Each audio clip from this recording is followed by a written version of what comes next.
Kinundena ng ilang mga bansa ang panibagong pangharas ng China laban sa barko ng Pilipinas sa West Philippine Sea.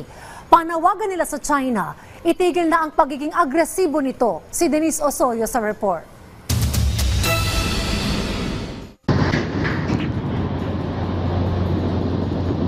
Matapos ang muling panghaharas ng China sa Pilipinas, kinondena ng ilang mga bansa at ng National Maritime Council ang mapanganib na aksyon na nagpapataas lalo ng tensyon sa West Philippine Sea. Sa pahayag ng National Maritime Council, gagamitin pa rin ng Pilipinas ang mga diplomatic channel at mekanismo nito sa ilalim ng rules-based international order. Patuloy rin na mananatili ang operasyon ng BRP Teresa Magbanwa sa West Philippine Sea at patuloy na igigiit ang ating soberanya sa mga maritime zone nito. Tiniyak rin ng NMC na hindi magpapatalo ang Pilipinas sa ginagawang harassment at agresibong ikinikilos ng China sa nasabing rehiyon. Tinawag naman ni US Department of State spokesperson Matthew Miller na isang provocative action ang ginawang hakbang ng China.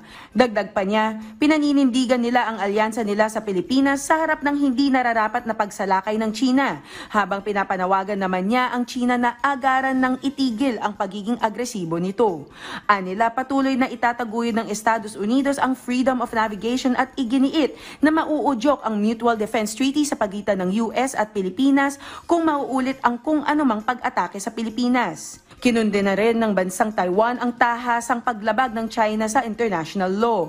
Ayon sa Taiwan Ministry of Foreign Affairs, ang patuloy na pagbalewala ng China sa rules-based order ay nagpapalala lamang sa regional instability. Anila, hindi dapat masindak ang Pilipinas o alinmang bansa sa mga hakbang ng China. Labis namang nababahala si Japanese Ambassador Endo Kazuya sa pinakahuling insidente na sangkot ang mga barko ng Pilipinas at China.